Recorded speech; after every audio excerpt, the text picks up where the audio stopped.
Hello, everyone. Let's just wait for a minute for the to see if anybody else wants to show, and then we can start.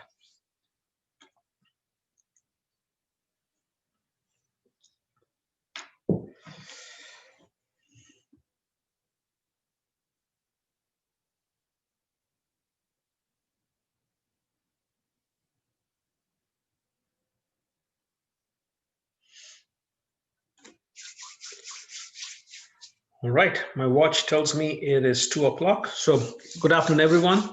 Hope you're doing well. Again, for other people who are not signed up, it's perfectly fine. This class is being recorded, and all of this will be made available for all of you to watch afterwards as well. A couple of things. We did get some notifications from the Dean of Student Offices or Affairs saying that some of you might not necessarily be doing well or are quarantining yourself and things like that. It is not relevant in this class because we're meeting online. But if some of you are going through some tough times, please do send me a note, mostly to see if I need to be doing something specific for you that will help you have as good and as smooth an experience as your health and technology will allow as well. So I just wanted to mention that as well. And a couple of things as well in terms of your pack. So hopefully all of you have had and subscribed to pack. The first assignment is due on the 31st of August. That's Monday at 11:59 p.m. And again, it will be mostly based on what I will be discussing in class today. So for this week, it'll mostly be based on what I'm discussing today. And then if you have questions based on that, you could actually post it on Packpack. And then what you'll also do is that you'll make sure that based on the responses, based on the questions that some of you might have, you can then respond to your classmates' questions. In that way, I can keep track of how you're paying attention to class, how are you actually factoring all the things that we've discussed in class into questions. That sort of gives me an idea about how you're processing that information. And then by when you respond to some of the questions from the others in your class, it sort of gives me an idea about what you are taking away from it. How are you taking a look at the questions of the others, internalizing it, and then trying to come up with answers for that as well. So that is something that you'll do. Some of you might really say, you know what, right after this class, I'm just going to go ahead and post the questions on Packback. But then if the others in your class have not posted questions that you think deserve you the chance that the time that you take to respond to that, then wait till Monday if you can actually go and respond to that as well. So essentially, you're supposed to be asking questions and responding. So essentially make sure that you pace yourself accordingly. You do have time till Monday night, that's 11:59 p.m. Eastern. And my intention is the way Packpack works is that on every Monday or Tuesday early morning, I get notification of how you've all done. Then I will also get a list of top ranked questions based on the curiosity factor and everything else. So essentially, that's what we're looking at. And Brooke, I think one of the questions Brooke asks is how many questions need to be asked, how many questions need to be answered. I believe it's 2-2. Always be on the safe side with the 2 questions and 2 answers. That's also specifically because it's 1-2. Okay, so 2, keep it safe. Do 2-2 the first time, and then afterwards I'll go take a look at it, and then I'll decide that if your one question is really earth-shattering, but I go like, wow, they've really gotten it, then of course I'll say, great, 1-2 is enough. But the first time, just be on the safe side, do 2-2. So 2 questions and 2 responses. 2 responses for sure, but just protect yourself and just make sure that do it. Everything's individual too, by the way. Yeah. So Suzanne, I think it's. I was just meaning like 12 individual. Like if she asked how many we have to respond to, like on the syllabus, you had already like gone over it and said 12. Yeah. So wait, did I say 12? Oh yeah, 12. Yeah, 12. Yeah, 12 Packpack assignments. That's what I meant. Yeah. So it's one for every week. So my logic was, well, man, if I hope that they don't shut college or something, but for us it's not going to change because we're going to go online all the time for this class. My intention is that we go August 31st to November 16th. That is the week before Thanksgiving. And the intention is for you to have one per week.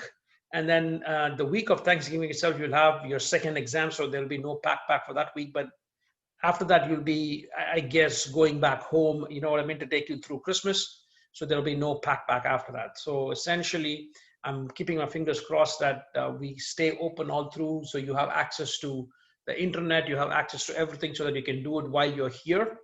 So that after Thanksgiving, you only work on your last assignment. That's the idea as of now. I will also try and make sure that we cover all the chapters and that I think are necessary to give you all a good overview of what marketing channels are about before Thanksgiving break, so that when you're after Thanksgiving break, it's just working on your class assignment. Does it make sense? That's pretty much what my intentions are at this point in time. So any questions that you might have about this, feel free to ask me anytime, email me, things like that. And as I said earlier, is if you would also have to have one-on-one time with me, send me a note. We can set up a time. Most of the times I'm available. So essentially, that's why I don't have specific office hours. But if you tell me, depending upon what it is, just drop me a note and I will make myself available. If that's okay with all of you, right? So let's proceed. I have posted the first chapter or the first session on the file section. It should read session 2.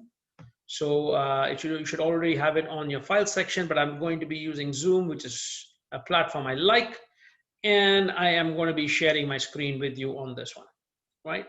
And the way I'm going to be working on this, of course, is to try and make sure that as and when I feel that I've talked for too long, I might just pause for a minute, and because some of you are already logged in, I might just say, what do you guys think? Or you have questions on this. That's how I would like to make this as interactive as technology can make it possible for us to do that, right? If I get no questions or I get no responses, then I'll just move on. But I just want to make sure that periodically I check in with you to see if, for those people who have signed in right now, if you have any specific questions, give you the opportunity to ask questions.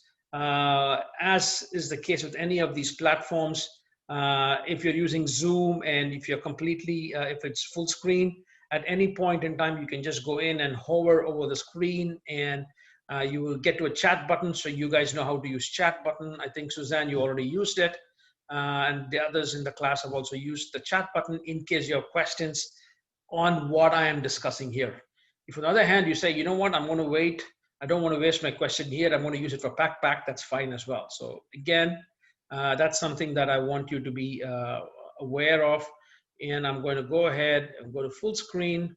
And this, again, as I said, this presentation is available on Canvas, right? Now, why are we discussing this? So essentially, why is it that today, more than ever, marketing channels are becoming very important? And it's not just because you've signed up for this class. That one of the things which I normally do is that this morning I had a bunch of conversations with managers in multinational organizations. And guess what is on the minds of everybody because of COVID?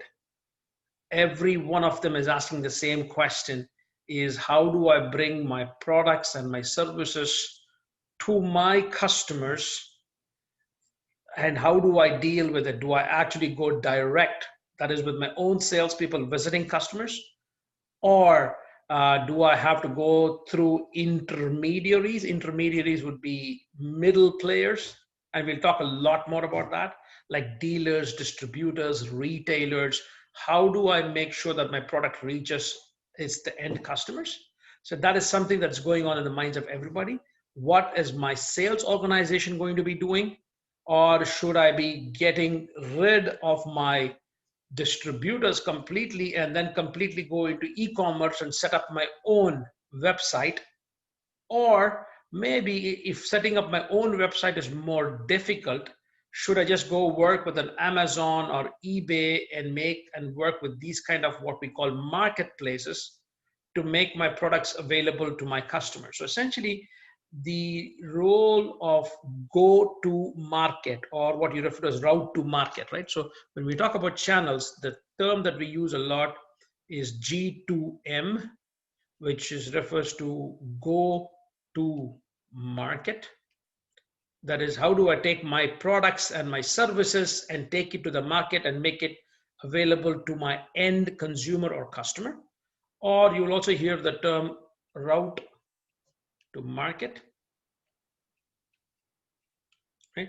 And the different ways by which you go through it are the different channels through which you make your products available or your services available to your customers.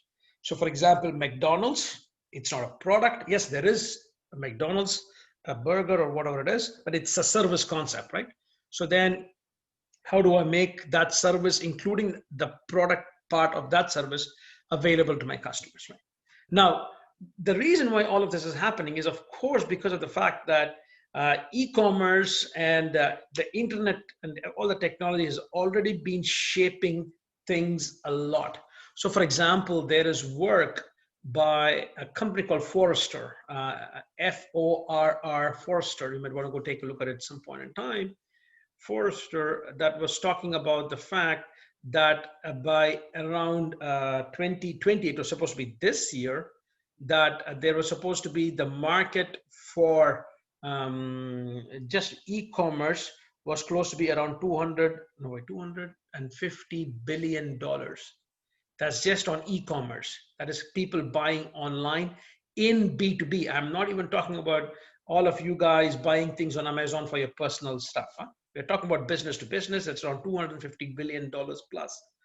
All of them through e-commerce, where the salesperson might not even be involved, where the customers buy everything online, right? Now, organizations that historically had a way of getting their salespeople go out there and sell to the customers or going to retailers now are asking themselves the question, is it important for us to go through all these headaches, or should we just go through e-commerce, right? And that's the whole aspect. There are pros and cons to everything. As we progress throughout the semester, we will talk about all the different options available to an organization to bring its products to its customers and the pros and cons of each one of them, right?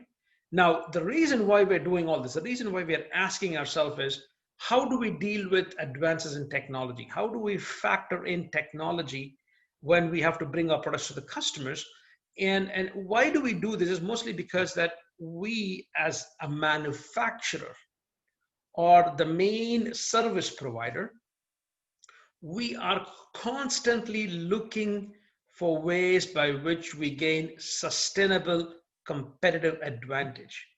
Now, when you use the term sustainable in this context, I am not talking about environmental stuff or green initiatives and stuff like that. I'm only talking about competitive advantage that is possible for you to sustain over a longer period of time. That is, how can I always and continuously be ahead of my competition when it comes to dealing with my customers, right? So we're constantly looking at ways by which we are taking care of our customers, but we're also taking care of ourselves in the process by making sure that we are one step ahead of the competition. Now, if we have to leverage technology, like the first point earlier, to make it happen, so be it. Now, the question is, I have to be on top of things. And if I'm not on top of things, essentially what's going to happen is that I may fall prey to any one of the following as well. So for example, I could be in a situation where I am selling my products to the distributor. A distributor then takes over my products, and then the distributor sells it to the customer. So what happens in a situation like that is, as the manufacturer, I am one step removed from my customer, which means that I have no visibility over how the customer is reacting to my product, because the moment I sell it to my distributor, I completely lose visibility. Now I'm talking black or white, but that's usually the challenges that companies face. And what's happening is that when the distributors in certain markets start consolidating, what do? They buy smaller distributors, they become bigger and bigger, and they might reach a point where the distributor who sells your product or your services might get to be bigger than even you. Now, what happens then? What happens when a distributor becomes bigger than you, who do you think has more negotiating power? When the distributor becomes bigger than you, then of course the distributor has more negotiating power, which means that they are going to ask for lower prices from you. They're going to ask for more discounts. And the more discounts you provide, the less sustainable you are. That's linked to the first point. You see that distributors are becoming more and more powerful. And forget COVID. If you take a look at retailers, especially in a B2C, we call it B2B2C. So when we take a look at retailers, typically the context is what we refer to as B2B2C. That is, Procter & Gamble is an example of a business that sells to either a Meijer, a Walmart, Payless, I'm talking mostly about what we have here. Then you know what I mean? And who then sells to you guys, you and me. So B to B, Meijer, and then of course they sell to the customers, right? If you've already heard about this, and if what I'm saying is something that you already know, my apologies. My intention is not to sound patronizing, but I'm just assuming that if you've not heard the term, I want to make sure that everybody knows what I'm talking about. So you have a B2B2C. Retailers typically are in the middle, right? And what you see increasingly is that the retailers are where you as a consumer go to buy the particular product. So which means that the retailer actually has more power when it comes to the access they have to the customer, because at the end of the day, for a Procter & Gamble, if you do not have the end customers buying their products, everything is lost. But it is in the best interest of Procter & Gamble to work together with its retailer or your distributor to understand what's happening with the end customer. But what has been happening systematically over the years is your retailers or your middle people are becoming stronger because they are the ones in contact with the customer, right? And that is what is happening out here.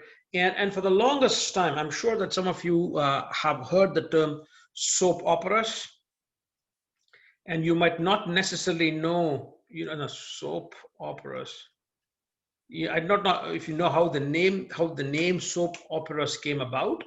It actually came from the 1950s, and what I'm going to say right now is not meant to be sexist, but apparently in the 1950s, it was mostly the housewives. Again, my apologies for that, but this is the reasoning behind it. Housewives in America were actually the ones who were doing a lot of laundry and everything else for the household. The typical cycle time for a laundry cycle apparently was 45 to 50 minutes. Which, by the way, when you put the clothes in for washing, you go back and then you have to keep yourself occupied and then watch television. So essentially, a lot of the television programs that are offered were sponsored by the detergent manufacturers, the soap manufacturing companies, hence the term soap operas. Now, you're probably wondering, why am I talking about this? So the purpose of these soap operas was actually for the manufacturer, the Procter & Gambles of the world, to get a direct brand recognition amongst its end customers, so that the end customers, when they watch the soap operas, they also saw the advertisements coming in. So essentially, Procter & Gamble would build a very, very strong brand. And since most of you are marketing majors, you do understand what it means to create a very strong brand with the end customer, which then means you're creating pull marketing. Because what's going to happen is the end customers are now going to ask, when they go into a Walmart or any store, they are going to ask for a product by the brand name. So when, and those kind of conditions, it's actually the manufacturer who actually has more power over the relationship because they have direct access to the customers. But what happened in the 1960s and later on, you had a little known company called Walmart that came in and started to consolidate the retail business by acquiring a lot of customers, where they got to a point where you might not realize, for example, Procter & Gamble might be 120, I should go check maybe it's 80 or 100, sorry, 80 to $100 billion company, but they sell to a Walmart which has revenues of around $400 billion. Now tell me who has power in that relationship. The answer, of course, is not so straightforward. Is Walmart needs the Procter and Gamble's to make sure that people go into the store. But similarly, Procter and Gamble needs the Walmart because they are the way for them to push the products to the customer. So essentially, this fight between distributors and the manufacturer has been going on, but is becoming much more concentrated between too few players right now, but you have to learn to deal with it. And the last one, of course, is if I were to take my product and say, screw Walmart, I'm going to go sell to the customers myself, then the amount of salespeople that I have to recruit to go sell to the number of customers would mean that it becomes cost-wise impossible for me to reach out to all of the customers out there. But similarly, if I have to go to a Walmart and things like that, I also have to make sure that I don't spend way too much money with Walmart. So what some of you might not be aware of, or maybe you are aware of, is every time you go into a Walmart, you go into a Target, you go into anywhere and you see a special promotion, or let's say, for example, you see a board out there saying this product is on sale. Every time a company wants a special promotion listed in Walmart or in Target, they actually have to pay a significant amount of money to be displayed in the store space. So if there are ways by which the manufacturer can reduce the costs that they can provide to their customers, they will try and take a look at it. And essentially that's why channels are becoming one of those things where organizations are saying, how can I better reach to my customers? How do I tackle all these intermediaries? And how do I do it in such a way that I can manage my costs effectively? And that is the importance of it. And you have no idea, probably you do, but when you start working, if you go into this route, you'll see how much money there is to be made in sheer distribution and everything else as well.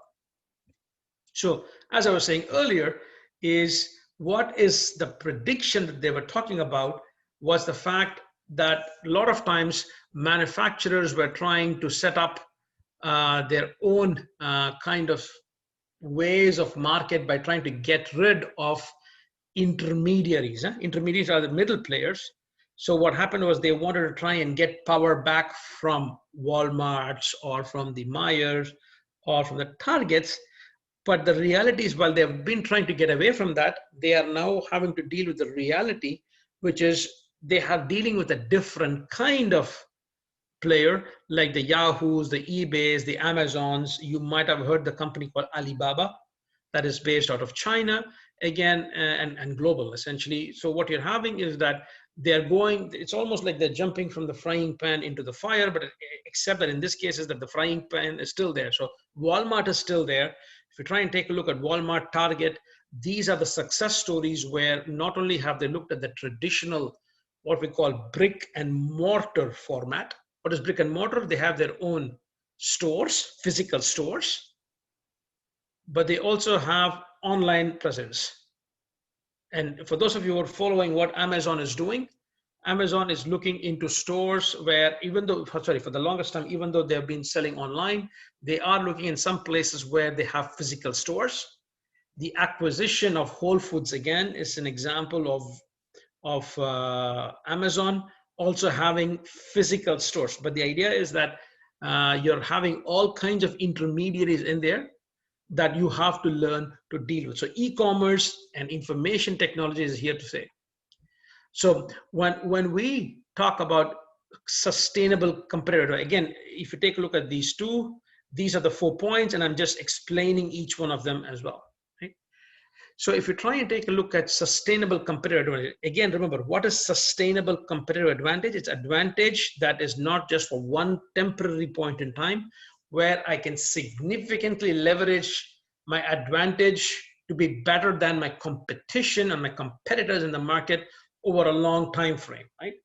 And again, how you have to be asking yourself is, if I'm making a product, how can I make sure that I can use my channels, my distribution to create an advantage that cannot be copied by my competitors.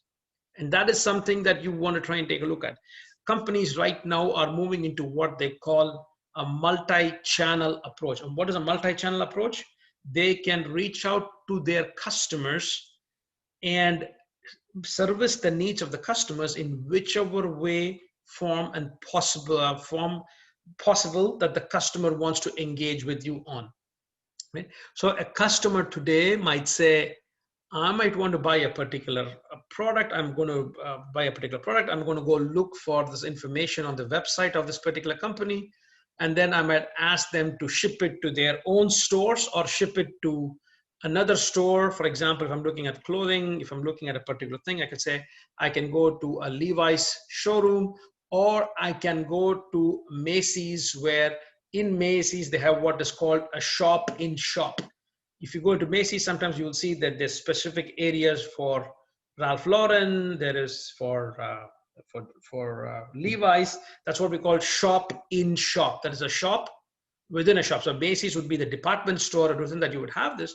But the idea is that the customer can choose either to buy their products online, or they can actually go online, check it, and then if they don't want to wait for 3 or 4 days before it gets shipped, you can ask them to send it to the closest store. You can go pick it up there, and if it does not fit, then you can go back home and then mail it and then get your refund back or the next case. So essentially, this idea of the omni-channel approach or the multi-channel approach is what many people think is what is going to give them a better edge over the competition. If you try and take a look at Amazon, for example, Amazon, except for its Fire TV or Fire Sticks or their part of the TV programming, does not create its own products. The only way they have actually made tons of money is by acting as an intermediary of creating value, and that value cannot be easily copied. Making changes to your channel structure is never easy. If you get that right, you are going to have competitive advantage for a significant amount of time, and that is something that cannot be copied. Hence the term sustainable. If it cannot be copied, nobody can affect you too much. So which means that you have a long-term profitability plan. That's what sustainable is, right? So just give me a second here. So going back to my earlier point about your distributors becoming more powerful, you see that because your distributors or your retailers control the consumer markets.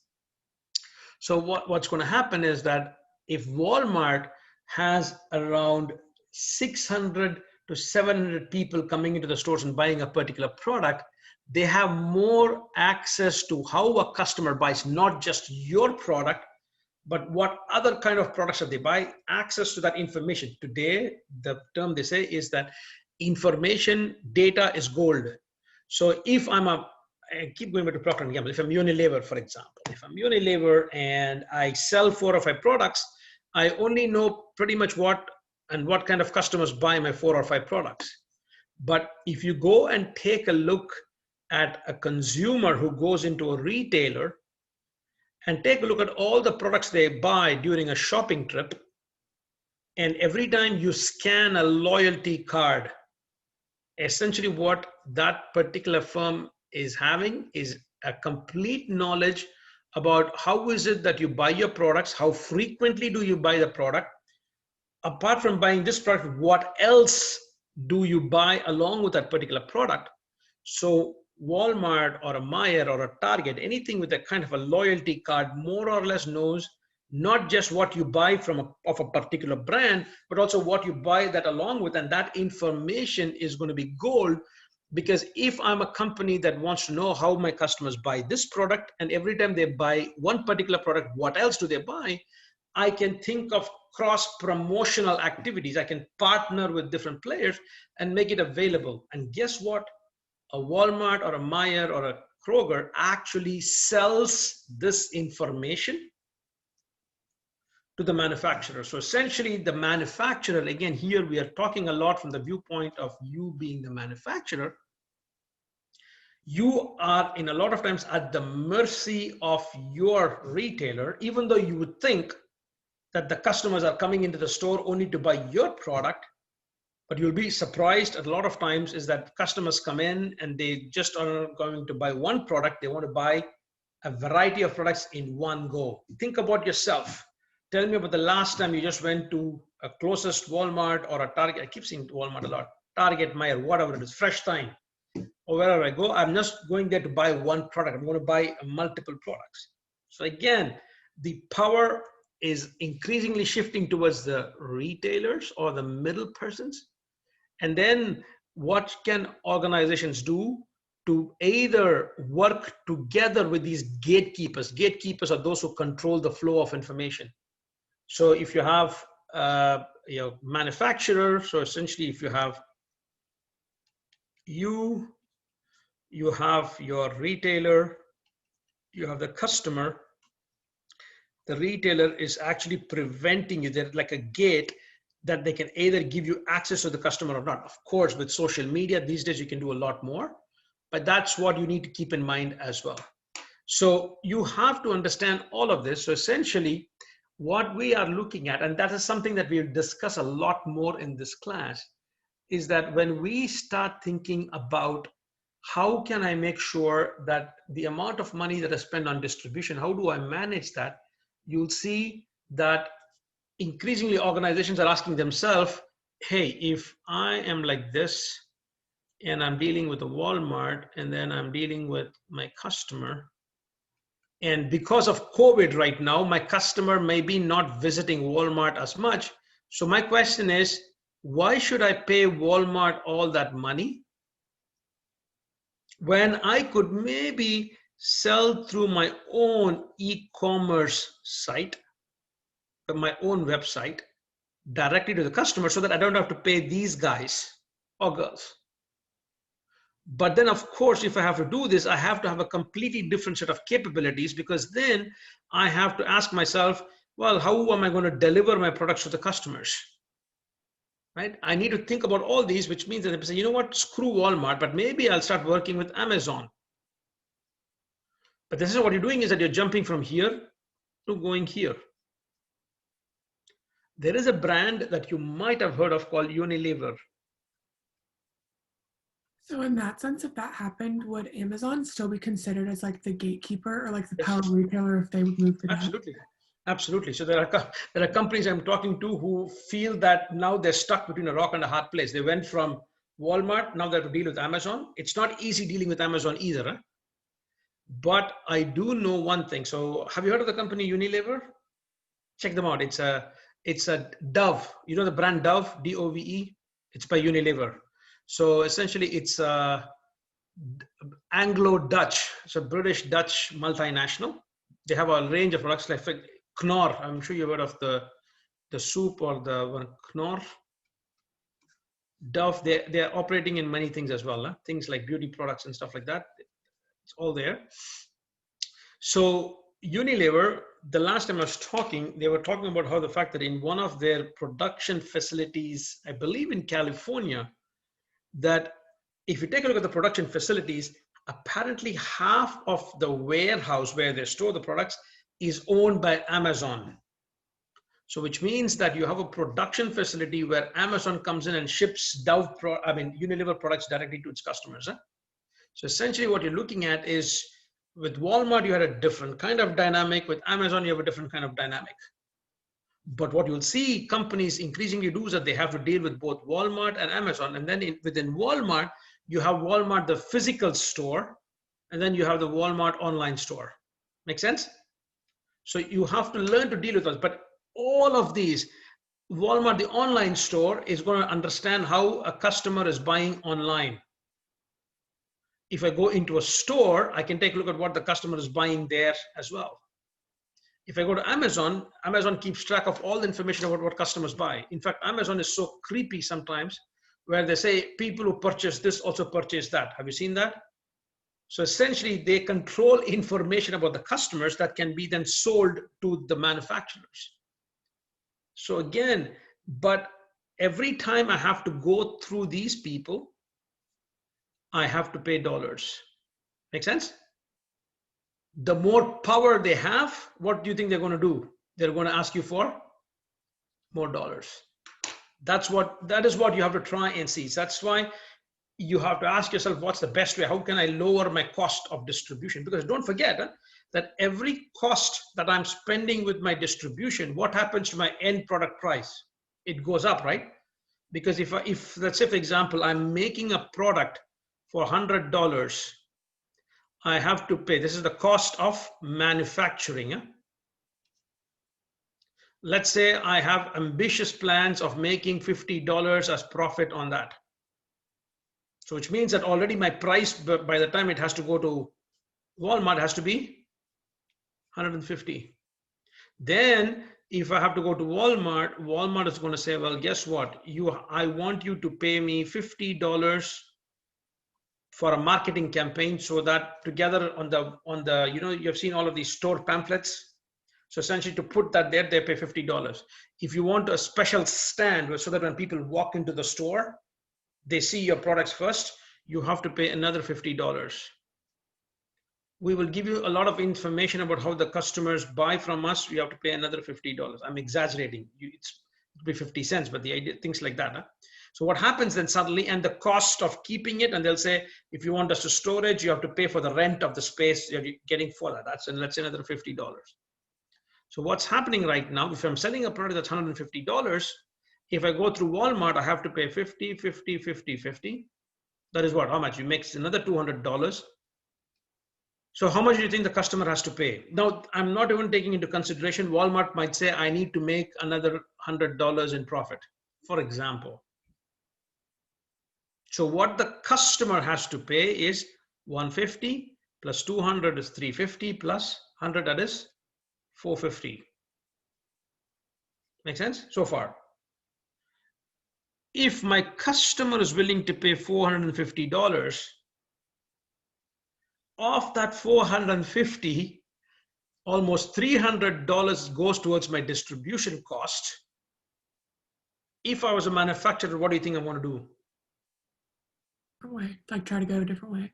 Well, can I try and somehow reduce this? Because now I'm only making a $50 profit, right? Where is this? Yeah, I'm only making a $50 profit from my manufacturer because the rest goes here. But the customer is willing to pay $450. So my question is, if I get rid of these people, I can make the $450, but then my profitability is that I have to work with, like, say, for example, UPS or USPS. Understand what I mean? Because they have the things a different way through like Amazon or something. Wouldn't you still have all those charges though? Like at what point is it just like cost versus like distributor? You know what I'm saying? It's always the question is, you're always looking at ways by which you want to reduce your cost. Yeah, indeed. So all the time it's for saying, how can I get the most out of it, right? So if I see, for me, it does not really matter if I'm Walmart or if I have to deal with Amazon, right? Either way, see, Amazon might charge me $200. Walmart might charge me $300.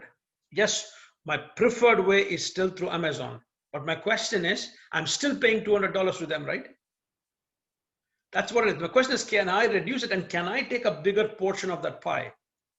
That is always the question. Now, if you happen to go and work for an organization that is here, what do you think you're going to try and do? You're going to try and act as a gatekeeper to try and make sure that you make your profitability. Does that make sense? So depending upon where you are, this class will still, to a large extent, take the side of the manufacturer, but you might end up working for companies that are intermediaries. So when you come, the dynamic is the same, except that the roles are reversed. That is what you need to understand. Huh? Good. So what are marketing channels? This is what the theory says. It is an external contractual organization. Contractual because you have to, as a manufacturer, you need to have contracts that specify what you expect the channel partner. And from now on, if I use the word channel partner, that is somebody not on your payroll, but somebody that is an external organization that you have to work with, right? And essentially, this external organization operates under its own objectives. So Walmart is not there to make sure that, by the way, if I keep saying Walmart a lot, my apologies for that. Walmart is not interested in necessarily keeping you profitable. Yes, it's in their best interest if you're profitable and you continue to provide great products, but they have their own objective. They want to meet their own objective, and that's what it is. And a lot of times, and we'll come back to that later on in this, not in today's class session, you'll hear something called as channel conflict. A channel conflict is likely to happen because of the fact that the channel partner is not on your payroll. They are an external organization that you have to manage with contracts saying, what do you expect them to be doing, right? And a lot of times, what you expect them to do from what they want to do could lead to a lot of conflict. And when that conflict occurs, you need to know how to manage it better without exposing the end customer to that particular conflict.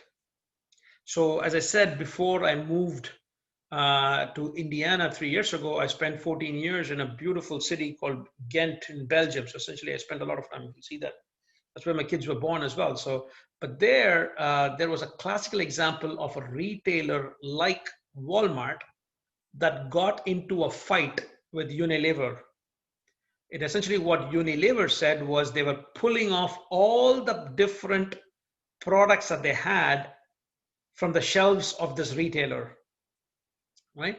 And the retailer said, screw you, I'm going to, in the free space that you have, I'm going to put in the lot of competition's products in there, right? So you see what I'm saying with this. So essentially, both of them are fighting, but guess who was the one who paid the price at the end? It's actually the customer, right?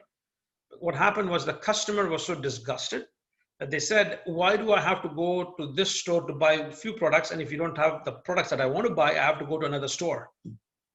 So what happened was the customers were so pissed off at both the manufacturer and the channel partner that, first of all, they started shopping in another grocery chain, and they deliberately did not buy Unilever products. It was very strange. So both the channel partner as well as the manufacturer need each other to work well, because if they have a conflict, the end customer will penalize them for it. So the key words here are, it's an external firm. It's outside your own organization. It is contractual, which means that you have to negotiate with them all the time about the terms and conditions. And a lot of times, because it's an external firm, the people with whom you have to negotiate are the management in the channel partners organization, right?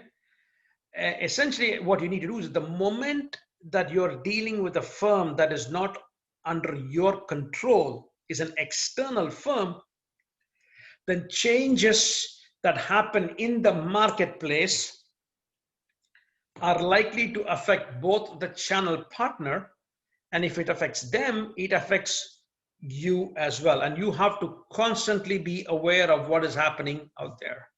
So marketing channels, and we'll talk a lot more about this later on, is about deciding what organizations do I want to work with. So essentially, that's what we'll refer to as channel design later on, not today. I have to design what kind of companies I want to work with, and then I have to deal with how do I manage those channel relationships. And this is what we will talk a lot about over the course of the semester. Now, since this is a marketing class and some of you or most of you are marketing majors, where do channels fit in the marketing mix variables? Marketing mix variables, by now you should know, are the 4 P's of marketing, right? Product, price, place, promotion. Now, if you happen to be in services, you can talk about the 7 P's. How many of you have heard of the 7 P's? No? Well, if not, it will not be on your exam, but if you're curious to know, the 4 P's of marketing are product, price, promotion, and place. But on top of that is There is a people component. So think of a bank, think of an airline, think of McDonald's, think of all the restaurant business.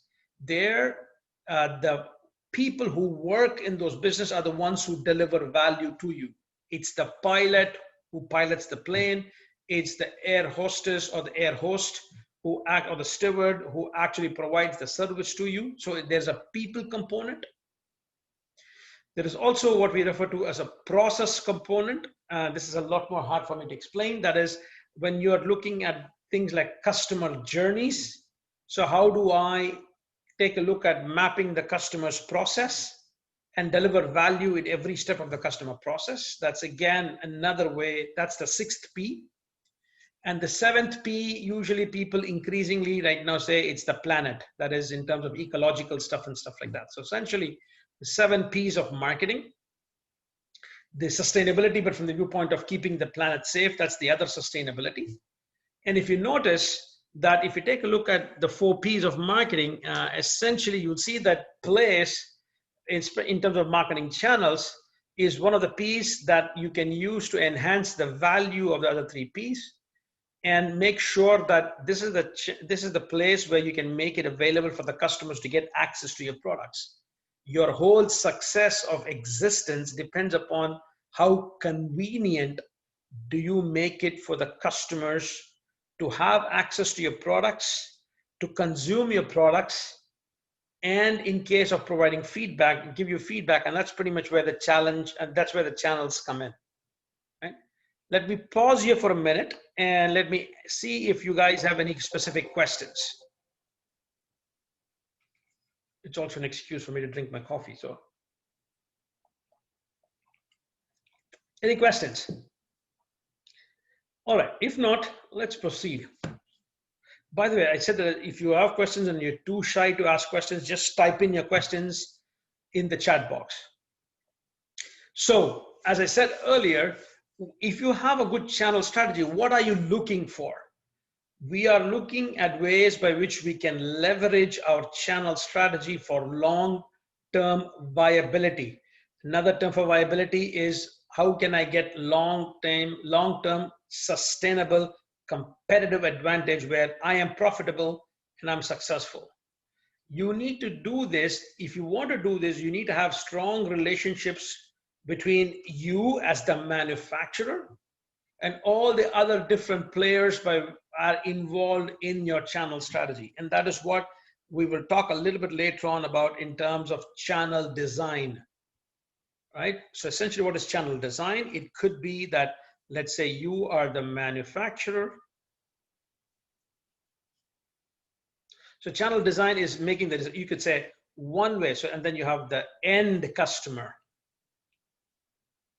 that is who actually uses your product.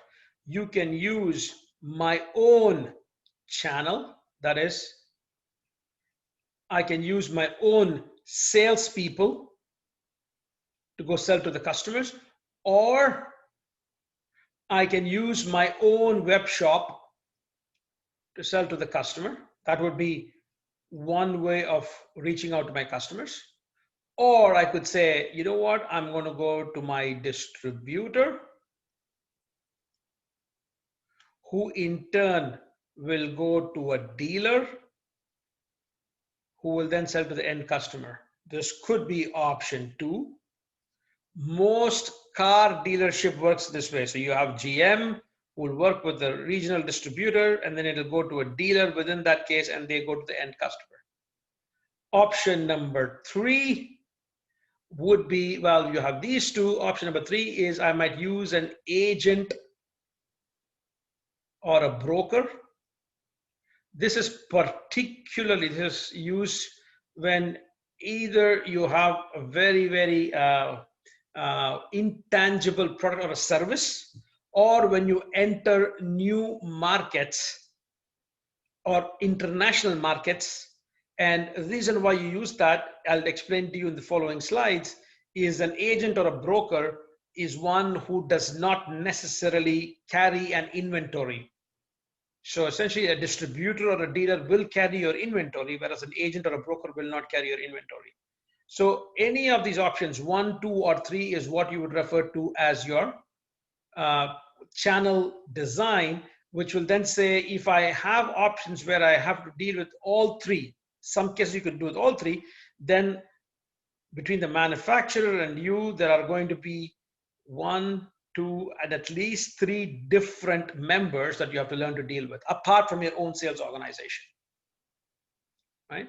And you have to do all this with the main idea of managing these people. As a manufacturer, I have to manage my relationships with all of them so that I am able to reach my end customer and be successful in selling to them.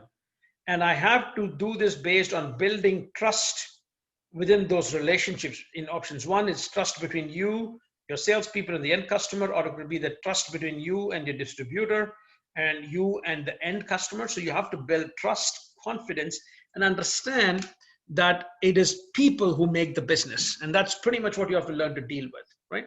I'm going to pause here. I thought I saw a question, or did somebody ask a question? Let me see. I'll handle that and then go back. Unless it was something else. Oh no, there were no questions. My apologies for that. So let's go back into sharing the screen. That is the one issue with technology. All right, so we were here.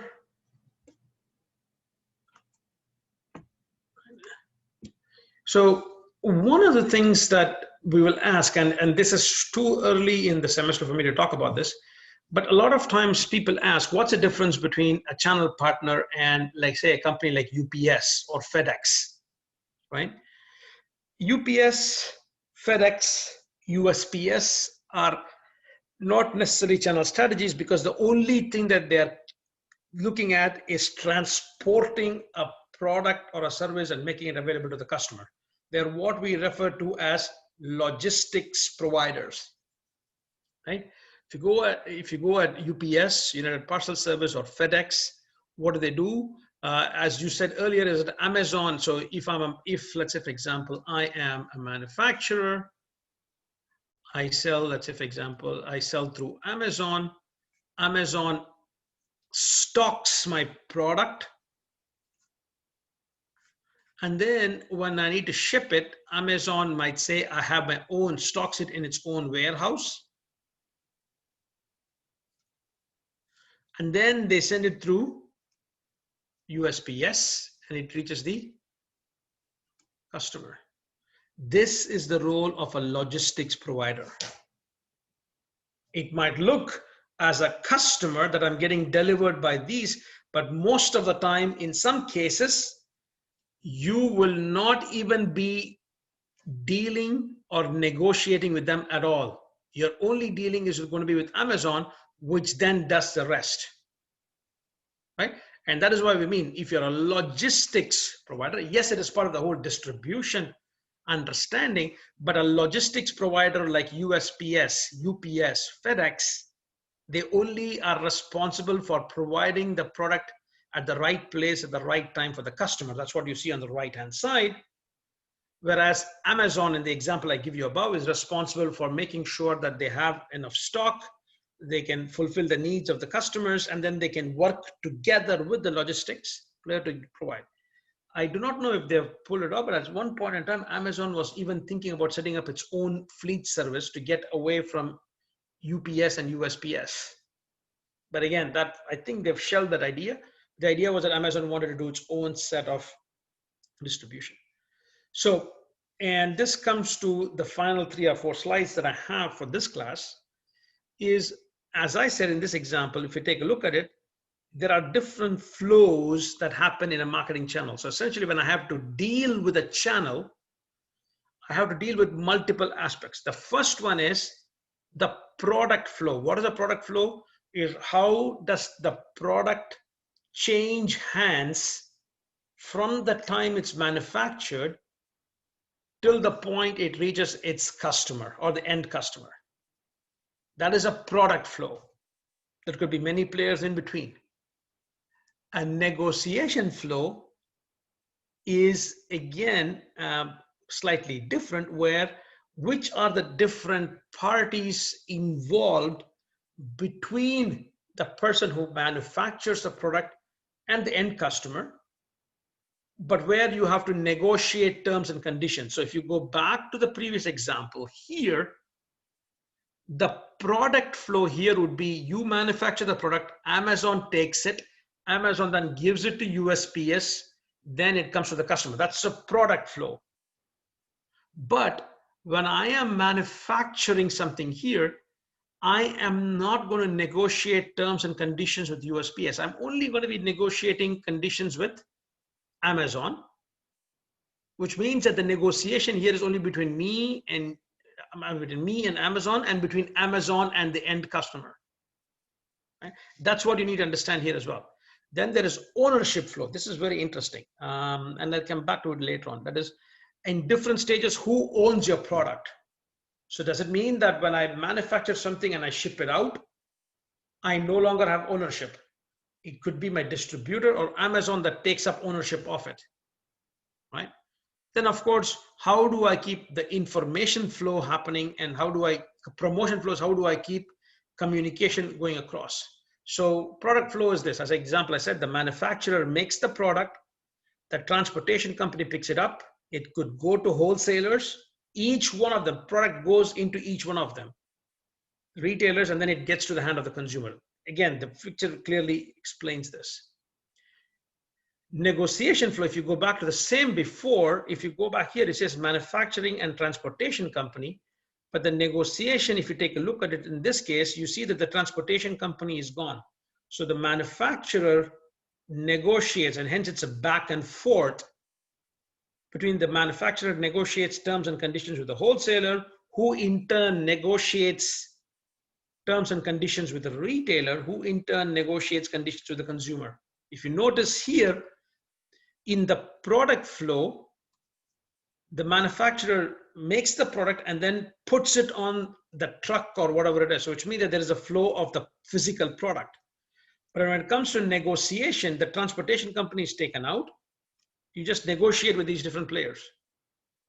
In terms of wholesalers, this is again interesting, is what you see is that the manufacturer sells to the wholesaler sells to the retailers, and at every point, once the manufacturer sells to the wholesaler, it stops.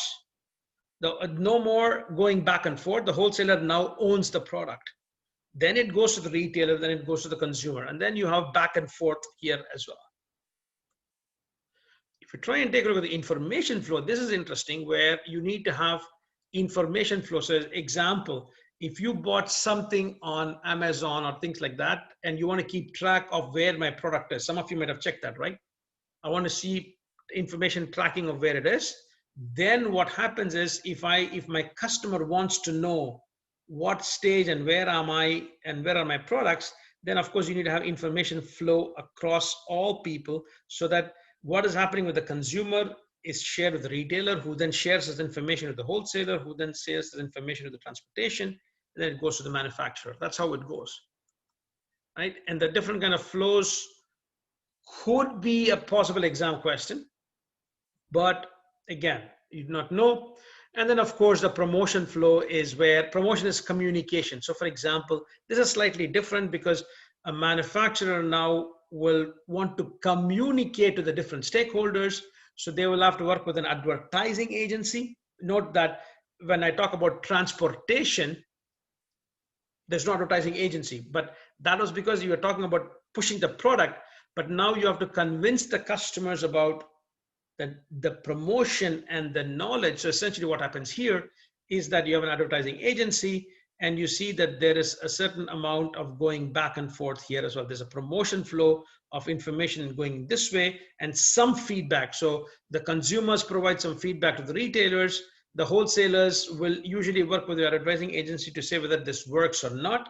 That's how usually the promotion works as well. You'll notice that when you're dealing with a complex channel, you have to take all of this into consideration.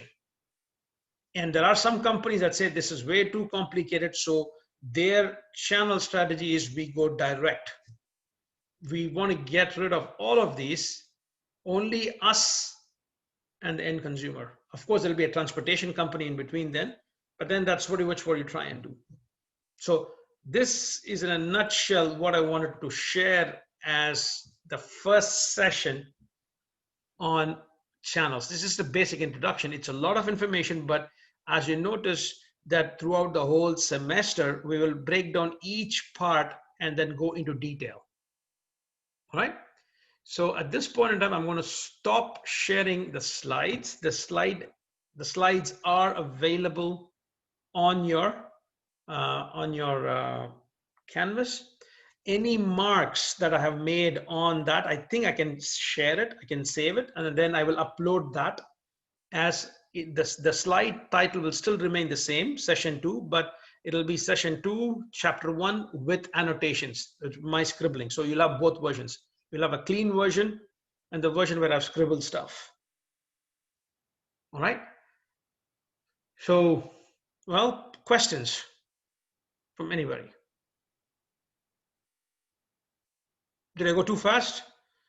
You're able to understand what I'm saying, stuff like that. So I'm not going too slow either. I don't think I'm going slow, but hopefully over the semester, as we progress along, we'll have more chance to interact as well. Huh?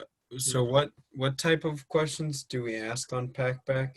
So you can go take a look at that. You can go take a look at what. So just don't ask questions in random. So essentially, based on what I've discussed, you could say, "Hey, one of the things that I wanted to, yeah, what do I do in case of this? What TV show should I watch?"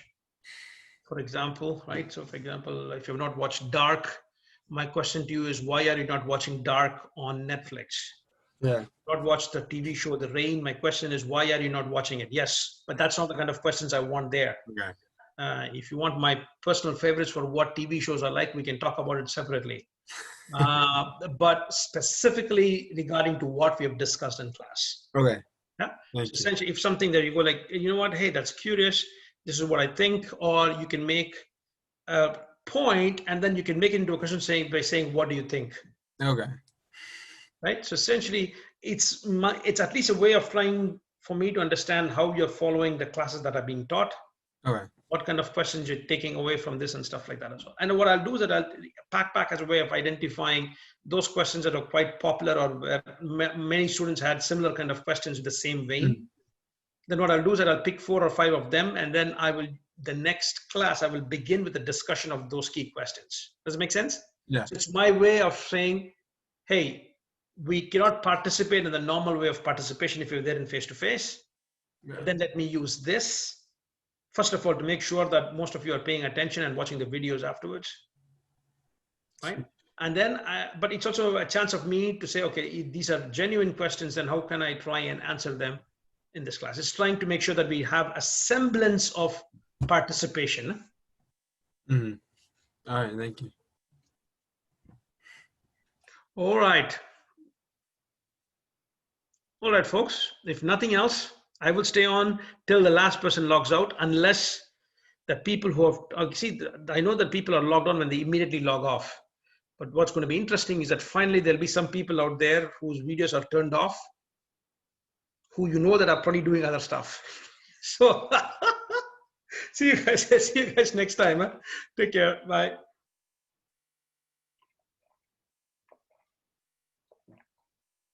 Yeah. Yes, you can, Suzanne. I just had a question on, so when you talk to me, pull up the PowerPoint. Let me see. Yeah, I'm right here. So can you see my PowerPoint? No, you cannot see it. Wait. Nope. Because I have to share it again on. It's on the channels, when you had the product flow and they all flowed within the arrows to the right. Yeah. What do you mean? What you can just so essentially, if you take a look at the promotion flow and the wholesalers versus right. Yeah. So what you see here is that in the product flow, the manufacturer makes a product, puts it on the transportation company. Okay. Then the transportation company takes it to the wholesaler's warehouse. It only goes one way, usually, unless there's yep. That makes sense, right? Yep. Now that's because it's a physical product. If I talk about negotiation, now it's me, manufacturer is not going to negotiate with the transportation company. They're going to negotiate with the wholesaler saying, hey, how much do you want to buy? Okay. And then the wholesaler is going to give feedback and they're going to go back and forth. That's how you try and take a look. So essentially, the flow of information back and forth here. But there wouldn't be a flow like within the product flow, like the manufacturer would never talk to the wholesaler within the product flow. Yeah, but that's negotiated here. Oh, okay, within the note. So it's all like within the same. It's a great point, actually. It could be happening simultaneously. Absolutely. I was like, if they're all different, then how would it? It's a great point, actually. It happens simultaneously.